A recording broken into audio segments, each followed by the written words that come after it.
అందరికీ జై భీమ్. నేను Rajesh Mahasen. Welcome to Mahasen media. నేను ఇప్పుడు కువైట్లో ఉన్నానండి. రేపు ఇక్కడ కువైట్లో ఇండియన్ కమ్యూనిటీ స్కూల్ ఖైతాన్ అనే ప్రాంతంలో శ్రీ నందమూరి తారక రామారావు గారి 104వ జయంతి ఉత్సవాలు జరుగుతున్నాయి. దీనికి నేను ముఖ్య అతిథిగా రావడం జరిగింది. అయితే ఇక్కడి నుంచి ఇప్పుడు అర్జెంట్గా లైవ్ ఎందుకు పెట్టాల్సి వచ్చిందంటే అండి, నిన్న నేను బయలుదేరేటప్పుడే చూశాను. ఎవరైతే అభినయ్ దర్శన్ అనే ఒక వ్యక్తి అది చేసిన డ్రామా, అక్కడ ఆంధ్రప్రదేశ్లో ఉన్న వాళ్ళు చాలా మంది నిజంగా ఎవరైనా పాస్టర్ను కొట్టేశారేమో, చంపేశారేమో, లేదా ఇక్కడ మత విద్వేషాలు రేపుతున్నాయేమో అని వాడు చేసిన అల్లకల్లోలు అంతా ఇంత కాదు. అయితే నేను జర్నీలో ఉండిపోయాను దీని గురించి మాట్లాడడానికి. అలాగే ఈ రోజుకి మరొక విచారకరమైన జ్ఞాపకం కూడా ఉంది. ఏంటంటే ఈరోజు ఒక డాక్టర్ గారిని ఎంతో కష్టపడి, అంటే దళిత కుటుంబంలో పుట్టి ఎంతో కష్టపడి చదువుకుని దాదాపు 40-45 సంవత్సరాల పాటు తన ఉద్యోగాన్ని, తన విధుల్ని సక్రమంగా నిర్వర్తించి కోవిడ్ టైంలో ఏమంటే డాక్టర్లకు మాస్కులు ఇవ్వకుండా వైసీపీ నాయకులు మాస్కులు పెట్టుకుంటున్నారండి అని ఎవరో అడిగితే ఒక సమాధానం చెప్పిన కారణంగా వైసీపీ చేతిలో అతను ప్రాణాలు కోల్పోయాడండి. దేశవ్యాప్తంగా సంచలనం రేపిన విషయం ఇది. ప్రజలందరినీ అయ్యో అని బాధపడేలా చేసిన సంఘటన ఇది.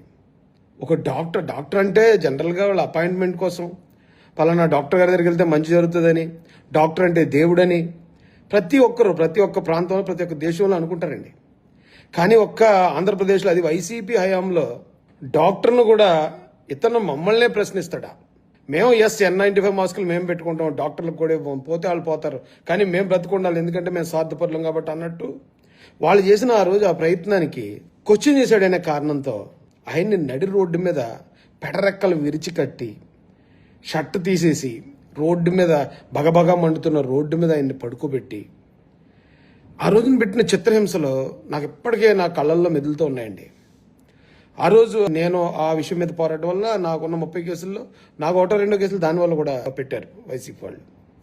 ఆ రోజు మీరు గుర్తెచ్చుకోండి, ఆయన రోడ్డు మీద, అంటే ఇప్పుడు ఎండాకాలంలో రోడ్డు మీద ఎలా ఉంటుందండి, మనం మామూలుగా బట్టలు వేసుకుని నిలబడలేం.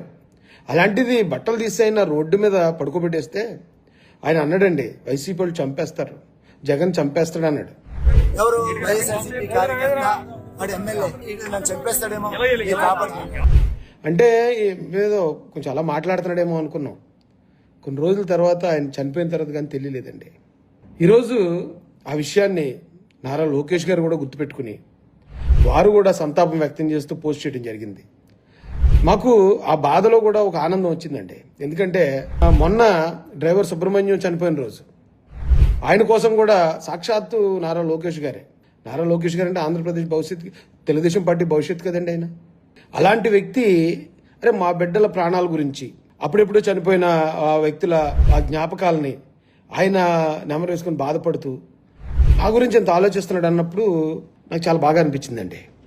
ఆ ప్రభుత్వంలో మా వాళ్ళని చంపేసి డెడ్ బాడీ డోర్ డెలివరీలు చేస్తుంటే, లేకపోతే నడు రోడ్ల మీద విరిచి కొట్టి చంపేస్తూ ఉంటే, పోలీస్ స్టేషన్లో పెట్టి శిరోమండనాలు చేస్తూ ఉంటే, ఈ ప్రభుత్వం మేమందరం కష్టపడ్డామండి. అన్ని కులాలు, అన్ని మతాలు కష్టపడి తెచ్చుకుని ఈ ప్రభుత్వం అప్పుడు జరిగిన అన్యాయాల మీద న్యాయం చేస్తూ, ఇప్పుడు ఈ పిల్లల కోసం కొత్తగా కంపెనీలు తీసుకొస్తూ, ఇండస్ట్రీలు తీసుకొస్తూ, నిజంగా ఒక నరకం నుంచి ఒక స్వర్గంలోకి వచ్చినట్టు అనిపిస్తున్నాను నాకైతే. నేను ఈ కోవిడ్లో ఉండి చెప్తున్నాను ఇది. అలాగే ఇప్పుడు నిన్న ఆ అభినయ్ దర్శన్ అనేవాడి అది డ్రామా చూశారు కదండి. వాడి డ్రామాకు కూడా నేను ఆ వీడియోలు నాకు ఒక పెద్ద ఆయన పంపించాడు. అది దళితుల్లో ఒక పెద్ద నాయకుడు లాంటి వ్యక్తి, నేను చాలా గౌరవించే వ్యక్తి. వీడియోలు నేను ఎప్పుడు కూడా చెప్పింది వెంటనే నమ్మనండి. నాలో ఉన్నదే అది. ఆ రోజున ప్రవీణ్ పాగడాల గారి విషయంలో కూడా ఎవరెవరు ఏది చెప్పినా నేను నమ్మలేదు. వెళ్ళి చూశాక ఎవడన్నా చంపాలనుకుంటే సీసీ కెమెరా ముందు చంపడు కదా. ఇదిగో ఇక్కడ పక్కకి వెళ్ళిపోయినట్టు బండి కనిపిస్తుంది. పైగా ఆయన అక్కడి నుంచి బయలుదేరి వచ్చినప్పుడు సీసీ కెమెరా ముందు మర్డర్ చేసి ఉంటే ఒకవేళ ఎవరన్నా ఖచ్చితంగా దొరికిపోతారు కదా. ఆ ఉద్దేశంతో అప్పుడు పోలీసు వారు చెప్పిన వివరాలు అవన్నీ పరిశీలించాక, అరే క్రైస్తవులను చంపేస్తున్నారంట అని క్రైస్తవులు అందరూ ఆందోళన పడుతున్నారు, ఆ పాస్టర్లు అందరూ భయపడతారనే ఉద్దేశంతో ఆ రోజు ఎవరో ఒక ఛానల్ వాళ్ళు అడిగినప్పుడు, ఏమంటే ఎవరు కంగారు పడకండి, ఈ రాష్ట్రంలో ఏ కులాన్ని ఏ మతాన్ని ఎవరు చంపేయట్లేదు, ఇది యాక్సిడెంట్ లాగే కనిపిస్తుంది, ఇంకా ఎంక్వైరీ జరుగుతుందని ఒక మాట చెప్పినందుకు ఆ వర్గంలో ఉన్న వాళ్ళు అమాయకులు భయాందోళనకు గురవ్వకూడదని ఆ మాట నిజం చెప్పినందుకు నన్ను మొత్తం శత్రువుగా క్రియేట్ చేయాలని అక్కడ ఉన్న దళిత నాయకులు, వైసీపీ నాయకులు, దళిత నాయకులు అని చెప్పుకునే వైసీపీ నాయకులు వీళ్ళందరూ కలిసి బేభత్సమైన విష ప్రచారం చేశారు నా మీద. అందులో ముఖ్యమైన అభినయ దర్శన్ అనేవాడు, ఆ తెలంగాణ నుంచి వస్తున్న ఎర్రప్ప అనేవాడు. వీళ్ళిద్దరూ చాలా డేంజర్ అండి సమాజానికి. వాళ్ళ వల్ల ఎక్కువ నష్టపోయేది క్రిస్టియన్సే, మీరు గుర్తుపెట్టుకోండి అని నేను గత 6 నెలల క్రితం ఒక వీడియోలో కూడా చెప్పానండి. చెప్పినందుకు మళ్ళీ నన్ను కూడా తిట్టారు వాళ్ళు. ఇప్పుడు ఎప్పుడో ఒక ఎదవ పని చేస్తూ ఉంటాడండి. ఆ ఎదవ పని ఒరే ఎదవ నువ్వు ఎదవ పని చేస్తున్నావు అన్నావు అనుకోండి, ఆ ఎదవ వెంటనే మంచోడిని కూడా ఎదవని తిడుతున్నారండి. పడ్డాను అప్పుడు కూడా. అప్పుడే చెప్పాను నేను, వీళ్ళు ఎంత మేధావులు అంటే అండి, ఆ రోజున ఈ ఎవరైతే ప్రవీణ్ పగడాల గారి పోస్ట్ మార్టం జరిగిందో ఆ పోస్ట్ మార్టం దగ్గర వీళ్ళిద్దరు ఉన్నారండి. ఈ అభినయ దర్శన్ గాడు ఉన్నాడు, ఆ ఎర్రప్ప గాడు ఉన్నాడు, ఇంకా కొంతమంది పెద్దలు ఉన్నారు. ఇప్పుడు వాళ్ళ విషయాన్ని ఇప్పుడు ప్రస్తావించడం అనవసరం కాబట్టి నేను చెప్పట్లేదు. కానీ చాలా మంది ఉన్నారండి ఆ రోజున దాన్ని తప్పుదారి పట్టించేవాళ్ళు. పోస్ట్ మార్టం జరుగుతుంది, పోస్ట్ మార్టంకి క్రిస్టియన్ డాక్టర్లే కావాలని అక్కడ హర్ష్ కుమార్ గారు లాంటి వాళ్ళు అడిగితే అప్పుడు గవర్నమెంట్ క్రిస్టియన్ డాక్టర్ని ఇచ్చిందండి. డాక్టర్స్ మళ్ళీ 3 మీరు వెళ్ళి పోస్ట్ మార్టం చేయించుకోండి, దగ్గరుండి చేయించుకోండి అంటే అప్పటికీ కూడా అనుమానం సరిపోక 3 క్రైస్తవ పెద్దలను మధ్యవర్తులకు పంపించారండి. మధ్యవర్తులు కూడా పంపించినప్పుడు అక్కడ పోస్ట్ మార్టం జరిగేటప్పుడే వీళ్ళకి ఒక చిన్న లీక్ వచ్చిందండి. అక్కడ ఆల్కహాల్ వాసన వస్తుందంట అన్నారట. వెంటనే ఎర్రప్పగడు అభినయ దర్శన్ గడు ఏం చేశారు తెలుసండి, అది ఇంకా బయటికి చెప్పకుండానే వీళ్ళిద్దరూ వీడియోలు పెట్టి మా పాస్టర్ గారిని తాగి చనిపోయాడని ముద్ర వేయాలని ప్రయత్నిస్తున్నారు, ఆయన తాగుబోతుగా చిత్రీకరించాలని ప్రయత్నిస్తున్నారు, అలా ఎవరన్నా చేశారంటే మేము తగలబెట్టేస్తాం, మేము పొడిచేస్తాం, నరికేస్తాం అని ఒక లైవ్ పెట్టి అక్కడ ఉన్న అమాయక క్రైస్తవులు అందరిని రెచ్చగొట్టారండి. రెచ్చగొడితే ఇప్పుడు ప్రవీణ్ పగడాల వాళ్ళిద్దరికన్నా నాకే ఎక్కువ తెలుసండి. ఆయన చాలా మంచోడు. అప్పుడు అదే మాట చెప్పాను, ఇప్పుడు అదే మాట చెప్పాను. ఆయన గ్రహచారం బాగలేదు, యాక్సిడెంట్లో చనిపోయాడు. అంతే తప్ప ఎవరిని ఇరికించాలని ఈ అభినయ దర్శన్ వెళ్ళగా ఎవరినో ఇరికించేద్దాం లేకపోతే మత విద్వేషాలు రేపుదాం ఆయన ఏం ప్రయత్నించలేదండి. ఏదో ఆయనకున్న పరిస్థితుల్లో ఆయనకున్న దీంట్లో ఆయన బండి మీద వచ్చాడు, బై మిస్టేక్ యాక్సిడెంట్ చనిపోయాడు ఆయన. కానీ ఆ చావు నేను ఉపయోగించుకున్న విధానం నిజంగానే నా వీడియో చూసినప్పుడు నేను కనుక్కున్నాను అక్కడ, ఏంటి ఎలాగ అంటున్నారు ఏంటంటే ఇది అలాగనే వస్తుందట అన్నారు. ఇప్పుడు ఆ పోస్ట్ మార్టం చేసిన డాక్టర్లు వాళ్ళు ఏమైనా బయటకు వచ్చి అది కాదండి అని కన్ఫర్మ్ చేశారండి? ఆల్కహాల్ ఆయన తాగాడో లేకపోతే ఆయన తాగుబోతని చెప్పాలనేది కాదు నా ఉద్దేశం. ఇప్పుడు బయట ప్రచారం జరుగుతుంది, గవర్నమెంట్ కొన్ని సీసీ ఫుటేజ్లు రిలీజ్ చేసింది, లేదా గవర్నమెంట్ డిఎస్పీ గారో లేకపోతే ఎస్పీ గారో మరొక ఐజీ గారో చెప్పారు. చెప్పినప్పుడు ఆ డాక్టర్లు 3 డాక్టర్లు క్రిస్టియన్ డాక్టర్లు కదా అడిగాం మనం, వాళ్ళు వచ్చి ఏమన్నా అది కాదండి అది తప్పండి అని ఖండించారా? పోనీ ఒక డాక్టర్లు అయితే గవర్నమెంట్ కంట్రోల్లో పనిచేస్తారు కాబట్టి వాళ్ళు చెప్పినట్టు వినాలి అనుకున్నాం కదా. మరి అప్పుడు 3 పెద్దల్ని మన తరపున పోరాడేస్తారో మన తరపున నిలబడతారో ధైర్యవంతులు అనుకున్న వాళ్ళే కదా మనం సెలెక్ట్ చేసి పంపించాం ఆ రోజు. ఆ 3 పెద్దలు ఏమైనా ఖండించారండి? కుటుంబ సభ్యులు ఖండించారండి? ఇప్పుడు ఆయన్ని చంపేశారు అని చెప్తే ఒకవేళ వాళ్ళకి కూడా థ్రెట్ ఉంది అనేసి వీళ్ళే క్రియేట్ చేశారండి. అది కూడా ఆ ఫ్యామిలీ ఎక్కడ వచ్చి ఏమంటే మాకు కూడా థ్రెట్ ఉందండి అని కానీ లేకపోతే మా పిల్లల్ని ఇలాగ అంటున్నారని కానీ ఎక్కడ అనలేదు. అలా అనకపోయినా వాళ్ళు మాట్లాడరు, వాళ్ళు చెప్పరండి. ఎందుకంటే వాళ్ళని కూడా చంపేస్తామని బెదిరించారని వీళ్ళే క్రియేట్ చేశారండి. ఈ ఎర్రప్ప గాడు, ఈ అభినయ దర్శన్ గాడు, ఇంకా కొంతమంది పెద్దలు. కుటుంబ సభ్యులు మనకు సపోర్ట్ లేరు. ఎందుకంటే ప్రవీణ్ అన్న వాళ్ళ కూతుర్ని చంపుతా ఉన్న బెదిరింపులు ఉన్నాయి. ఆ అమ్మాయిని చంపేస్తామంటున్నారట, ఆ అమ్మాయిని చంపుతారన్నారట, డైరెక్ట్ గా ఫోన్ చేసి చెప్పారట. వాళ్ళు భయపడుతున్నారు, ఏం చేయాలి మరి? బిడ్డను కూడా పోగొట్టుకోవాలా? ఎట్లా మాట్లాడిద్దో ఒక ఆడబిడ్డ చెప్పండి. మనం ఆమె సైడ్ నుంచి కూడా ఆలోచించాలి ఏంటి పరిస్థితి. వాళ్ళు ఎవ్వరు అనకపోయినా వీళ్ళు మాత్రం పాస్టర్ గారిని ఎలాగంటారా, పాస్టర్ గారిని ఎలాగంటారా, పాస్టర్ గారి మీద అలా ముద్రేస్తారని. ప్రవీణ్ పగడాల గారిని నేను ఎక్కడ పాస్టర్ అని చెప్పుకోలేదు. ఆయన నేను పాస్టర్ కాదు, నేను ఒక సాఫ్ట్వేర్ కంపెనీ అని చెప్పుకునే ఒక హుందాగా బతికిన వ్యక్తి అయినా. అలా అంటోడు చావును కూడా నిజంగా నాకు గోపాల సినిమా గుర్తొచ్చిందండి. గోపాల సినిమాలో వెంకటేష్ గారు అలా ఎవరైతే మతాన్ని అడ్డు పెట్టుకుని తప్పులు చేస్తున్నారో వాళ్ళందరినీ వ్యతిరేకిస్తూ ఉంటాడు. లేదు ఇది కరెక్ట్ కాదు, మనుషులు ఇలా దేవుళ్ళ ప్రవర్తించకూడదు, మనుషులకు పూజలు చేయకూడదు అని చెప్తూ పోరాడుతూ ఉంటాడు. సడన్గా ఆయన చచ్చిపోయిన ఒక వార్త వచ్చిన వెంటనే ఆయనకు ఒక విగ్రహం పెడేసి ఆయన్ని ఒక బాబాగా తయారు చేసి గోపాల్ బాబా అనుకుంటూ అడవుడి చేస్తారు ఆ సినిమాలో. సేమ్ అదే చేశారండి పాపం ప్రవీణ్ పగడాల గారి విషయంలో.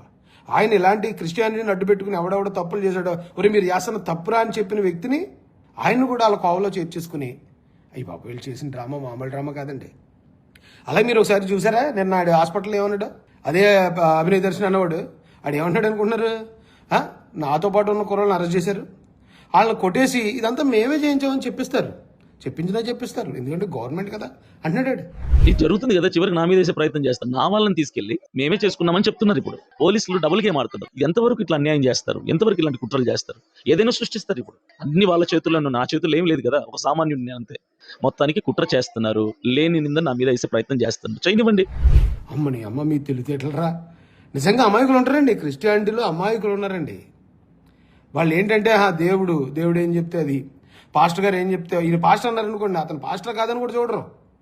ఇతను పాస్టర్ కాదా, ట్రైనింగ్ చేశాడా లేదా, ఇతను లైఫ్ ఎలా ఉంది, ఇతను పర్సనల్గా విలువలతో బతుకుతున్నాడా లేదా, ఏం అక్కర్లేదండి పాపం వాళ్ళకి.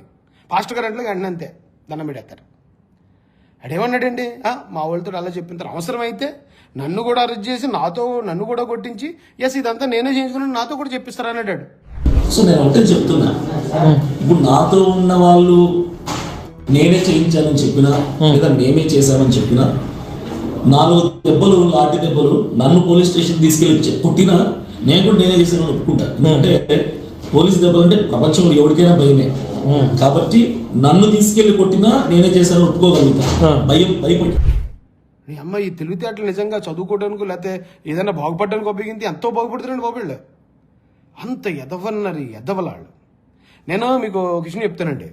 ఈ విషయం నాకు ఎప్పుడైతే ఫోటోలు పెట్టారో, ఫోటోలు పెట్టినప్పుడు నేను మా గ్రూప్లో మరి మా వాళ్ళు ఉంటారు కదా, మాజన్ కుర్రోళ్ళు కంగారు పడతారండి. అరే ఇలా వచ్చింది ఇది పరిస్థితి అని నేను ఒకసారి పెట్టాను, అది చూపిస్తానండి. నేను ఏం పెట్టాను నేను వెంటనే కనిపెట్టానండి. ఎందుకంటే వీడియోలు చూసిన వెంటనే తెలిసిపోతాయి కదండి. ఈ వీడియోలు పెట్టాను, డ్రామా ఆడిన వీడియోలు కింద చూడండి. ఇదే నిజమైతే మనం సపోర్ట్ చేద్దాం, కానీ ఇది డ్రామా అయితే క్రిస్టియానిటీ మరింత హేళనకు గురవుద్దని అదే రోజు 18వ తారీఖు 3:15కి పెట్టానండి. నేను పెట్టిన తర్వాత నేను మరికొన్ని పాయింట్లు కూడా అడిగాను సార్ ఇక్కడ.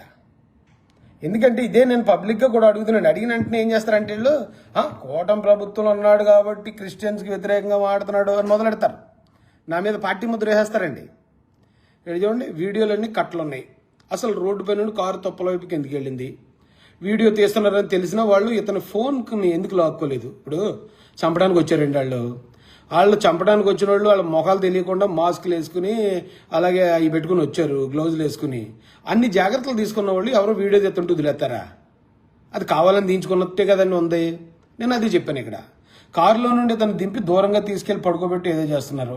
కట్ చేస్తే లేచి నిలబడ్డాడు, అప్పుడు డ్రెస్ బాగానే ఉంది. మళ్ళీ కట్ చేస్తే బట్టలు చిరిగిపోయి పడిపోయి ఉన్నాడు. అది నాకు అర్థం కాలేదు. అసలు ఎవరైనా మళ్ళీ కొట్టడానికి, ఇప్పుడు ఎగ్జాంపుల్ చెప్తున్నాను మీకు. నా మీద రాజమండ్రిలో దాడి జరిగింది. రాజమండ్రిలో దాడి జరిగి అందరూ కారు మీకు వచ్చి పడుతుంటే నేను కార్ డోర్ తీసానా? కార్ డోర్ తీయలేదు కదా. ఎవడన్నా అదే చేస్తాడు. కార్ డోర్ తీసి మన వాళ్ళ చేతులకి ఎందుకు దొరికేయాలని కార్ డోర్ లాక్ తీరు. కానీ అసలు వీడు కారు కిందకు వచ్చిన వాళ్ళు ఇద్దరు లింగు అంటానే, వాళ్ళేమో ఎంత ఉన్నారు పిల్లలు. వాళ్ళిద్దరు రావడం ఏంటి, కార్ డోర్ తీసేయటం ఏంటి, వాళ్ళిద్దరు ఈయన లాక్కుపోవడం, పందిలా ఉంటాడు ఈయన లాక్కుపోవడం ఏంటి, ఈయన లాక్కుపోయాడు అని చెప్తున్నారు వాళ్ళు. ఏమండి, నేను వెంటనే చెప్పానండి ఇది అయితేనే. ఇంకా చూడండి, వాళ్ళు ఇతను వదిలి పారిపోయాక వీళ్ళు వెళ్ళినప్పుడు బాగానే చూస్తున్నాడు. కట్ చేస్తే శ్లోకాలపైన ఇతన్ని మోసుకెళ్తున్నారు. జనం ఇప్పటి వరకు అలాగే స్పాట్లో ఉంచారు, హాస్పిటల్కి తీసుకెళ్లే ప్రయత్నం చేయలేదు. జనం వచ్చే వరకు ఎందుకంటే మళ్ళీ రక్తి కట్టాలి కదండి సీను. జనం వస్తే పాపం వాళ్ళందరూ ఆదివాసీలు, వాళ్ళకి తెలీదు. అరే నిజంగా ఉన్న చంపారని. నిజంగా ఎంత ప్లెయిన్గా ఇచ్చారండి. నాకు ఎంత బాధ అనిపిస్తుంది. నిజంగా మంచోళ్ళని ఎంత దారుణంగా మోసం చేయొచ్చా అని. వాళ్ళ ఇంట్లో సొంతోళ్ళకి ఏం జరుగుతుంటే బాధపడతారో అంతలా ఏడ్చారండి పాపం వాళ్ళు అక్కడ ఉన్న ఆదివాసీలు అందరూ. వాళ్ళ అక్కని ఒకరు వీడియో రిలీజ్ చేశారు, ఆమె ఏమాత్రం బాధపడలేదు. మీరు చూడండి, ఆవిడేమంటుంది, మా వాడికి రాజకీయంగా మీరు సపోర్ట్ చేయాలి, మా వాడిని తీసుకెళ్లారు, కావాలంటే కొన్ని వీడియోలు మీకు ఇక్కడ అటాచ్ చేస్తానంటుంది.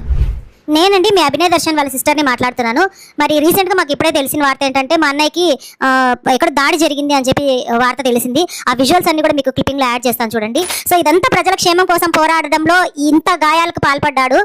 సో మీరందరూ కూడా రియాక్ట్ అవ్వండి, ప్రజల కోసమే కదా ఇదంతా చేసింది. అరే తమ్ముడి మీద దాడి జరిగి తమ్ముడిని చంపేపోతుంటే, తమ్ముడు చావు బతుకుల్లో ఉంటే టగటగా లేసి పరిగెట్టుకొస్తారు కానండి.